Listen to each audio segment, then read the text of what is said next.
সৌভাগ্য, সম্প্রীতি, পারস্পরিক ভ্রাতৃত্ববোধ বন্ধনে সাহারি এক যুগান্তকারী এক ইবাদত, এবং এই ইবাদতের মধ্যেই পার্থক্য সূচিত হয়ে যায়। আপনি আমি মুসলমানদের কাতারে রয়েছি, নাকি মুসলমানদের কাতার থেকে বিচ্ছিন্ন হয়ে আপনার আমার সিয়াম, আপনার আমার কর্মসূচি আহলে কিতাব ইহুদি খ্রিস্টানদের মতোই হচ্ছে। একমাত্র সাহরি হলো সে ইবাদত, যে ইবাদতের মধ্য দিয়ে রমাদানুল মুবারকের ইবাদতগুলোর পার্থক্য সূচিত হয়ে যায়। এজন্য হাদিস শরীফ এসেছে, قال النبي صلى الله عليه وسلم فصل ما بين صيامنا وصيام أهل الكتاب أكلة السحر। রাসূল করিম সাল্লাল্লাহু আলাইহি ওয়াসাল্লাম ইরশাদ করেছেন, মুসলমান আর ইহুদি খ্রিস্টানদের মধ্যকার বিরাট যে একটি পার্থক্য রয়েছে, সিয়ামের মধ্য দিয়ে, উপবাসের মধ্য দিয়ে, এর একমাত্র পার্থক্যই হলো সাহারি। অর্থাৎ যারা মুসলিম তারা তাদের সিয়াম সাধনার শুরুতেই সাহারি গ্রহণ করবে, আর যারা অমুসলিম আদর্শে উজ্জীবিত তারা এই সাহারিকে বয়কট করবে। এই সাহারি নিছক কোনো একটি কর্মসূচির নাম নয়, এই সাহারি নিছক কোনো একটি খাবারের নাম নয়, বরঞ্চ আল্লাহ রাব্বুল আলামিন তার পক্ষ থেকে আমাদের প্রতি অর্পিত দায়িত্বগুলো রমাদানুল মুবারকের দিনের বেলায় আমরা যেন সঠিকভাবে আদায় করতে পারি, এই জন্য আল্লাহ পাকের পক্ষ থেকে এই সাহারি একটি গুরুত্বপূর্ণ ইবাদত। এই জন্য রাসূল করিম সাল্লাল্লাহু আলাইহি ওয়াসাল্লাম বলেছেন, তাসাহহারু ফাইন্না ফিস সুহুরি বারাকা, তোমরা সাহারি খাবে, নিশ্চয়ই এই সাহারির ভিতরে কি রয়েছে? বরকত রয়েছে। এবং এই বরকতপূর্ণ খাবারে নিজেকে যেভাবে ইনভলভ করবে, সম্পৃক্ত করবে, ঠিক তেমনি ভাবে এই বরকতপূর্ণ খাবারের আয়োজন যাতে করে যারা অন্য শ্রেণীর মানুষ রয়েছে তারাও যেন এই সাহারির এই ইবাদতের ভিতরে তারাও যেন সম্পৃক্ত হতে পারে, এই জন্য তাদের মাঝেও এই সাহারির এই এলানকে পৌঁছিয়ে দাও, সাহারির এই দাওয়াতকে সর্বত্র পৌঁছিয়ে দাও, প্রচার করে দাও। প্রিয় উপস্থিতি, সাহারি হলো সে ইবাদত যে ইবাদত শত শত বছর ধরে শরীয়ত ইসলামের ঐতিহ্যের ধারক হিসেবে এই সাহারি ইসলামী বংশ পরম্পরায় এই সাহারির এই এলান, এই সাহারির এই গুরুত্ব, এই দাওয়াত যুগে যুগে প্রচারিত হয়ে আসছে, আর এটাই সুন্নাত। তবে দুর্ভাগ্যজনক হলেও সত্য, বর্তমান সময়ে আজ হাজারো সাউন্ড পলিউশনের নামে শব্দ দূষণ হয়, হাজারো এরকম পরিস্থিতি রয়েছে, কিন্তু সচেতন মানুষদের ভূমিকা সেদিকে নাই।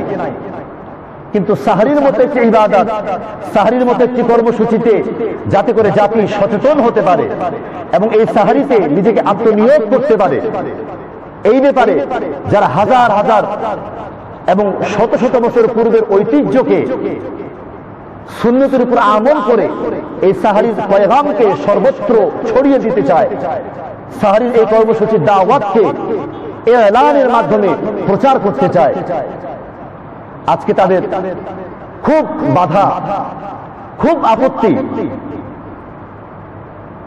আপত্তি কোন জায়গায়? আপত্তি হলো সাময়িক কিছু, অল্প কিছু বিষয় নিয়ে। প্রিয় উপস্থিতি, হতে পারে এই সাহারির এই এলান, সাহারির এই দাওয়াত যারা দিচ্ছেন মসজিদের মাইক থেকে, নিশ্চয়ই এটি একটি বরকতপূর্ণ সুন্নত ভিত্তিক একটি আমল, সুবহানাল্লাহ। কিন্তু আপনাকে আমাকে ইয়াদ রাখতে হবে, মানব দেহের ভিতরে যদি একটি মানব দেহের ভিতরে কোন অঙ্গ প্রত্যঙ্গ যদি কি হয়, বাধাগ্রস্ত হয়, অসুবিধাগ্রস্ত হয়, তাহলে সুস্থ হওয়ার নিমিত্তে শুধুমাত্র সেটাই কি করতে হয়, অপসারণ করতে হয়। এটাই মেডিকেল সায়েন্স বলে।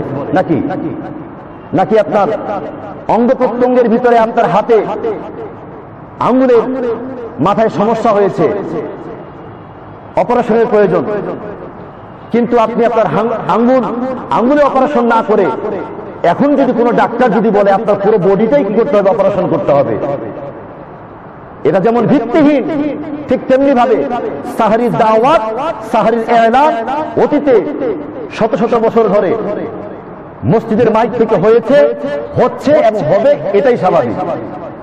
আর এই দাওয়াত দিতে গিয়ে, এই এলান করতে গিয়ে সাময়িক যে অসুবিধাগুলো পরিলক্ষিত হয়, সে অসুবিধাগুলোকেই চিহ্নিত করতে হবে। ঠিক কিনা বলেন?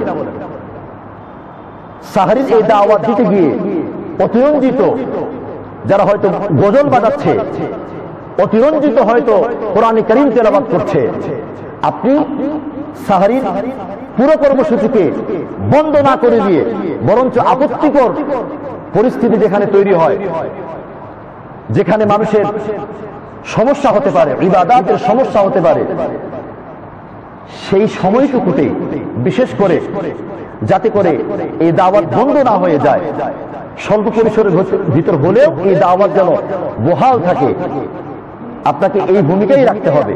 কিন্তু আপনি এটা করতে পারেন না। ব্যতিক্রম ভাবে কোন এক এলাকায় কেউ যদি টোটালি যদি কি করে পুরো মুহূর্তটাই যদি সাহরির এলানের নামে মসজিদের মাইক দিয়ে গজল বাজায়, কোরআন কারীমের তেলাওয়াত এরকম বিরতিহীন ভাবে করে যায়, তার একজনের কারণে পুরো কর্মসূচিকে আপনি বয়কট করতে বলবেন, এটা হতে পারে না। এই জন্য সমস্যা যেখানে, সমস্যার সমাধানের জন্য কাজ করতে হবে ওখানে, পুরো কর্মসূচিকে বয়কট করা যাবে না। প্রিয় উপস্থিতি, এই সাহারি খাবেন কতক্ষণ?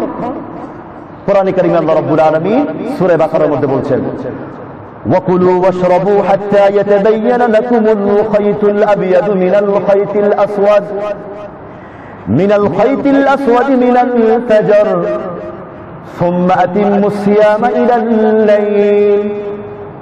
আল্লাহ পাক বলছেন, কুলু ওয়াশরাবু, তোমরা খাও এবং পান করো, অর্থাৎ সাহারি খাও। কতক্ষণ? হাত্তা ইয়াতাবায়্যানা লাকুমুল খাইতুল আবিয়াদু মিনাল খাইতিল আসওয়াদি মিনাল ফাজর, যতক্ষণ পর্যন্ত সাদা রেখা এবং কালো রেখার মধ্যে পার্থক্য সূচিত না হয়ে যায়, ততক্ষণ পর্যন্তই তোমরা এই সাহারি খেতে থাকবে। প্রিয় উপস্থিতি, কোরআন কারীমের এই আয়াতের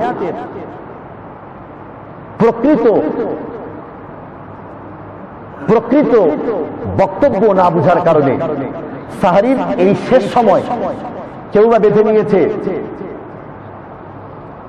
গায়ের লোম যতক্ষণ পর্যন্ত দাঁড়িয়ে থাকবে ততক্ষণ পর্যন্ত সেহরি সমানে খেয়েই যাব, ঠিক না? আবার কেউ বা বলে কি যে না, সেহরি ততক্ষণ পর্যন্ত খাবেন যতক্ষণ পর্যন্ত মোরকরা সমানে ডাকতেই থাকবে, ততক্ষণ পর্যন্ত সেহরি খেয়েই যাবেন। প্রিয় উপস্থিতি, এমনটি কি? এমনটি নয়, বরঞ্চ হাত্তা ইয়াতাবায়্যানা লাকুমুল খাইতুল আবিয়াদ মিনাল খাইতিল আসওয়াদি মিনাল ফাজর, যতক্ষণ পর্যন্ত কালো রেখা এবং সাদা রেখার মধ্যে পার্থক্য না হয়ে যায়, অর্থাৎ রাতে এই কালো অন্ধকার বিদূরিত হয়ে সুবহে সাদিকের সাহারির মানে এই রং যতক্ষণ পর্যন্ত আকাশে না আসবে ততক্ষণ পর্যন্ত আপনি সেহরি খেয়েই যাবেন, এটাই ইবাদত। অনেকে আবার রাসূল করিম সাল্লাল্লাহু আলাইহি ওয়াসাল্লামের ওই হাদিসটি নকল করে, যে হাদিস শরীফে এসেছে, হাদিসটি আবু দাউদের, যে ইযা সামিআ নিদা আহাদুকুম, তোমাদের মধ্য থেকে কেউ যখন আযান শুনে, ওয়াল ইয়ানাউ ফি ইয়াদি, আর তোমাদের খাবারের পাত্র তোমাদের হাতে থাকে, ফালা ইয়াকদাউ হাত্তা ইয়াদাউ আনহু, তোমরা তোমাদের খাবারকে পূর্ণ না করা পর্যন্ত তোমরা এই খাবারকে পরিত্যাগ করবে না। অনেকে আবার কি এই হাদিসটাকে সামনে রেখে কি করতে চায়, আজান পর্যন্ত খেতে চায়। প্রিয় উপস্থিতি, এবার আসুন আবু দাউদ শরীফের বর্ণিত এই হাদিসটির প্রেক্ষাপটটা কি। আবু দাউদ শরীফের বর্ণিত এই হাদিসটির প্রেক্ষাপট হচ্ছে ইসলামের প্রথম দিকে যখন মানুষদেরকে মসজিদমুখী করবার জন্য এবং সাহরির এই দাওয়াতকে, এই এলানকে ছড়িয়ে দেওয়ার মতো কোনো ব্যবস্থা ছিল না, ঠিক তখন এই আজানের এই প্রচলন ছিল। অর্থাৎ আজানের মধ্য দিয়েই জাতিকে করা হতো, এই এলান করা হতো, জাতিকে সতর্ক করা হতো এবং সেহরি খাওয়ার জন্য ডাকা হতো। এবং এই আজানের মধ্য দিয়েই তাহাজ্জুদের নামাজের মতো নামাজে সম্পৃক্ত হওয়ার জন্য এই আজান দেয়া হতো। কিন্তু পরবর্তীতে ইসলাম যখন মুকাম্মাল হয়ে যায় তখন এই আজান শুধুমাত্র 5 ওয়াক্ত নামাজের আজানের মধ্যে সীমাবদ্ধ রাখা হয়। মূলত বাইহাকি শরীফের বর্ণিত এই হাদিসটির উদ্দেশ্য হলো রাসূল করিম সাল্লাল্লাহু আলাইহি ওয়াসাল্লাম এই হাদিসের মাধ্যমে মূলত সেই সময়ের কথা ব্যক্ত করেছেন যেই সময়ে হযরত বেলাল রাদিয়াল্লাহু তাআলা আনহু যখন তিনি আজানের মধ্য দিয়ে মানুষকে সাহরি খাওয়ার জন্য উঠার তাকিদ দিতেন। অতএব কোন ব্যক্তি যেন শুধু শুধু বেলালের এই আজান শুনেই যেন খাবার বন্ধ না করে দেয়। তো মূলত এই হাদিসটি হচ্ছে সাহরির দাওয়াত, সাহরির এলান সম্পর্কিত যে আজানের কথাটা এসেছে এটা সেই বিষয়ের উপর। এটা কিন্তু মোটেও বর্তমান সময়ের অর্থাৎ শরীয়ত মুকাম্মাল হওয়ার পর 5 ওয়াক্ত নামাজের জন্য যে আজান দেওয়া হয় ফজরের ওয়াক্তে, এই ফজরের আজান পর্যন্ত আপনি খাবেন এমনটি নয়। অর্থাৎ সেহরির এক সময় আর ফজরের আজানের আরেক সময়, সাহরির শেষ সময়ের সাথে ফজরের আজানের কোনো সম্পর্ক নাই। সাহরির শেষ সময় এটা রোজার সাথে রিলেটেড, আর যেটা আজান দেয়া হয় এটা ফজরের নামাজের সাথে রিলেটেড। একটা আরেকটার সাথে কি নয়, সম্পৃক্ত নয়। তাহলে আমরা খাবো কতক্ষণ? ততক্ষণ যতক্ষণ পর্যন্ত সাদা রেখা এবং কালো রেখার মধ্যে পার্থক্য সূচিত না হয়ে যায়। আর সাদা রেখা এবং কালো রেখার মধ্যে পার্থক্য সূচিত হওয়ার বর্তমান সায়েন্সের বড় অবদান আমাদের চাঁদ দেখা কমিটি কর্তৃক তাদের নির্দেশনায় আমরা সহজেই পেয়ে যাচ্ছি যে আমাদের সেহরির শেষ সময় কখন। এই জন্য সকলকেই সাহরির শেষ সময়ের প্রতি সকলকে যত্নশীল হতে হবে, পারতপক্ষে চেষ্টা করতে হবে সাহরির শেষ খাবার, সাহরির খাবার অন্তত সাহরির শেষ মুহূর্তে যেন না হয়।